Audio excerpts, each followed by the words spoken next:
अस्सलाम वालेकुम मेरे समझदार पाकिस्तानियों। मेरा नाम रेहान तारिक है और आप मेरा यूट्यूब चैनल और फेसबुक पेज देख रहे हैं। करोड़ा दरूद आका दुजहां नबी मेहरबान मोहम्मद मुस्तफ़ा सल्लल्लाहु अलैहि वसल्लम पर। इस दुआ और इस उम्मीद के साथ इस व्लॉग का आगाज करते हैं कि अल्लाह रब्बुल इज्जत इस मुल्क के फैसला साजों के दिलों में समझदार पाकिस्तानियों के लिए नरमी पैदा कर दे।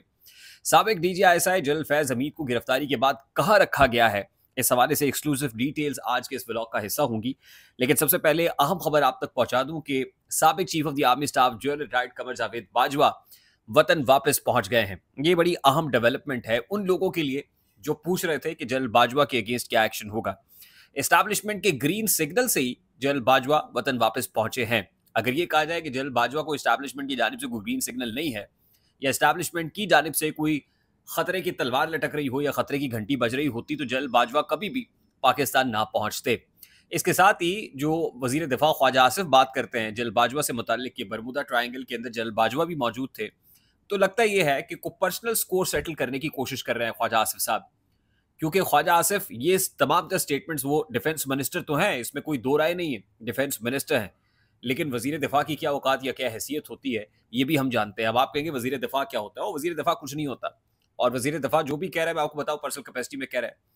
क्योंकि अभी थोड़ी देर पहले वफाकी वजीर राना तनवीर साहब से ये सवाल हुआ, सहाफ़ी की जानिब से पूछा गया, सवाल हुआ कि भाई जनरल बाजवा और साकिब निसार के अगेंस्ट क्या होगा। तो इस पर लंबी खामोशी के बाद हुजूर फरमाते हैं कि जो भी इंक्वायरी होगी, जो कसूरवार होगा उसको कटहरे में लाया जाएगा। मैं आपको ये बता दूं कि साकिब निसार से मुताल्लिक तो इस्टेब्लिशमेंट जो भी सोच रही है ये कतई नज़र इस बात से, और हमने साकिब निसार से मुताल्लिक सुबह जो एक्सक्लूसिव डिटेल्स थी, जो हमारी गुफ्तगू हुई साकिब निसार साहब से, हमने आप तक पहुंचा दी थी। लेकिन जनरल बाजवा से मुताल्लिक they are very much clear. अच्छा, बात क्या है? मरी में एक बड़ी ही इंपॉर्टेंट मुलाकात हुई थी। आप यूँ कह लीजिए कि बड़ी ताकतवर शख्सियत की नवाज शरीफ साहब से मुलाकात हुई थी, और नवाज शरीफ साहब से जो गिला शिकवा हुआ था उस मुलाकात के अंदर, जिसमें यह कहा गया था कि आप निकल के कोई बयानिया क्यों नहीं बनाते, जो इदारे के अगेंस्ट इस वक्त हर्जा सराई हो रही है या प्रोपेगेंडा हो रहा है, आप क्यों खामोश बैठे हैं? आप वापस आ गए बरतानिया से, केसेस माफ हो गए, सब कुछ है, और भाई आप सियासी तौर पर क्या कर रहे हैं? तो नवाज शरीफ साहब ने उस मुलाकात में कहा था कि जी देखिए, हमारे पास दो रास्ते हैं। एक रास्ता ये है कि हम को पॉलिटिकल नैरेटिव बनाएं, हम कोई जुडिशरी के अगेंस्ट बातें करें, हम साबिका इस्टेब्लिशमेंट के अगेंस्ट बातें करें, पाकिस्तान तहरीक इंसाफ से मुताल्लिक को बयानिया बनाएं। तो या फिर दूसरा ये है कि जिन हालात में हमें हुकूमत मिली है, हम इकोनॉमी पे फोकस करें, हम माशी सूरत हाल को बेहतर करें।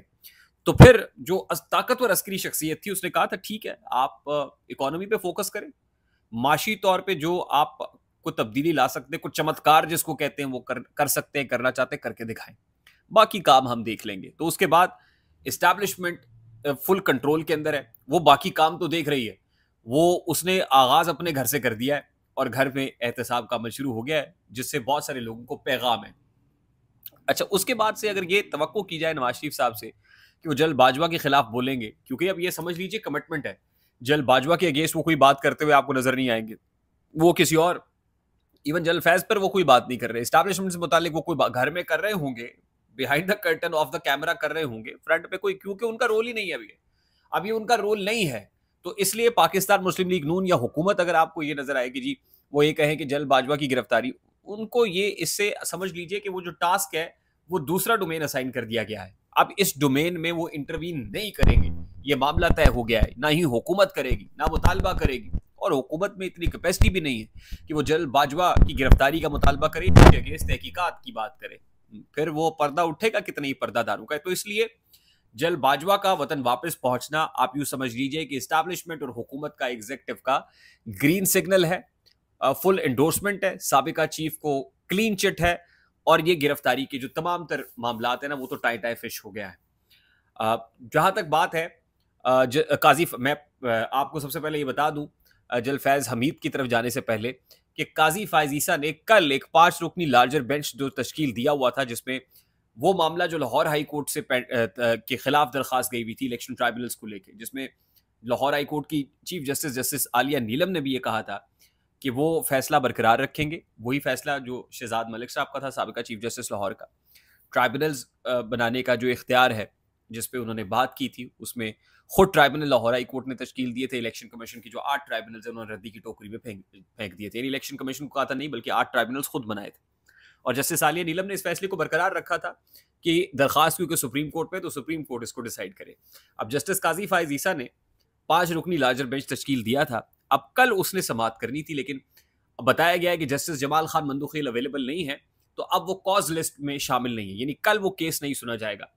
वैसे तो जो बेंच तश्कील दिया गया था, जिसके अंदर जिसकी बुनत देख के, जिसकी कॉम्पोजिशन देख के ये बखूबी अंदाजा लगाया जा सकता था कि जस्टिस काजी फायज ईसा क्या करेंगे, और लाइकली हुकूमत को फेवर मिलने जा रही थी कि लाहौर हाई कोर्ट का फैसला बिल्कुल सेटिसाइड हो जाता और इलेक्शन कमीशन को ये इस्तेकाक मिल जाता कि वो ट्राइब्यूनल बनाए, क्योंकि जस्टिस काजी फायज ईसा पहले एक और केस के अंदर ये रिमार्क्स दे चुके हैं कि इलेक्शन कमीशन के जो लोग हैं उनकी बेतौकीरी की जाती है। चीफ इलेक्शन कमीशन ये बड़े मोअज़्ज़ज़ लोग हैं, इसलिए हमारे भी कुछ साथी, कुछ जुडिशरी के लोग जो है इस तरह की बातें कर देते हैं, ये नहीं होनी चाहिए। तो justice Qazi Faez Isa is very much clear about it. और फिर उस बेंच के अंदर जस्टिस नईम अफ़गान शामिल हों या जमाल खान बंदूखेल साहब शामिल हों, तो अंदाजा लगाया जा सकता है कि केस का फैसला क्या होगा। ताहम अब ये कल की लिस्ट में शामिल नहीं है।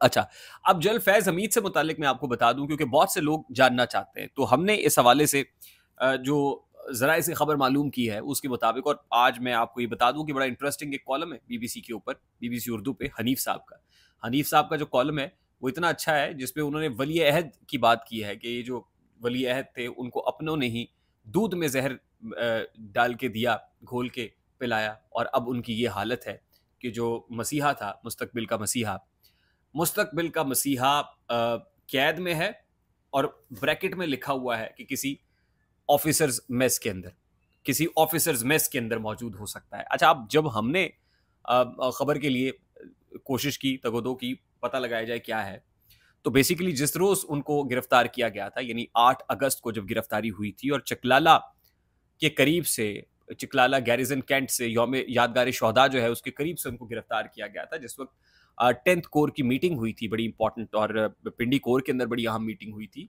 जनरल आसिम मुनीर से मुतालिक किया है कि उन्होंने जो है वो कोर कमांडर्स को भी बड़ा एतमाद में लिया था इस कार्रवाई से पहले। तो यहाँ पर जो इंटेलिजेंस विंग्स हैं, उनके आला ऑफिसर्स, वो आईबी हो, इंटेलिजेंस ब्यूरो हो, वो मिलिट्री इंटेलिजेंस हो या मिलिट्री पुलिस हो, ये तमाम लोगों ने मुश्तरका तौर पर इस ऑपरेशन में हिस्सा लिया था, और जनरल फैज हमीद को उनकी गाड़ी से निकाला गया था यादगार शोहदा के करीब से चकलाला कैंट में, और निकाल के एसपीडी ऑफिसर्स मेस में ले जाया गया था। एसपीडी ऑफिसर्स मेस के उनको वीवीआईपी गेस्ट रूम के अंदर रखा गया है, मैं कैद कह लीजिए, तहवील में लिया गया है, कैद किया गया, और वहां पर जो है उनकी फैमिली को भी नहीं बताया गया था। बाद में उनकी फैमिली तक की खबर पहुंची, लेकिन उनको तहवील में रख के वहां पे ही उनसे इंटेरोगेशन जारी है, जो हमारे ज़राए इस हवाले से कंफर्म कर रहे हैं। आई होप मेरी बात आप तक पहुंची होगी। अगर पहुंच जाए तो वीडियो को लाइक और शेयर करना मत भूलिएगा। चैनल पे नए तो चैनल को सब्सक्राइब कर लीजिएगा, बेल आइकन जरूर दबाइएगा। मुझे रेहान तारिक को इजाजत दीजिए, अपना बहुत सारा ख्याल रखिएगा। अस्सलाम वालेकुम।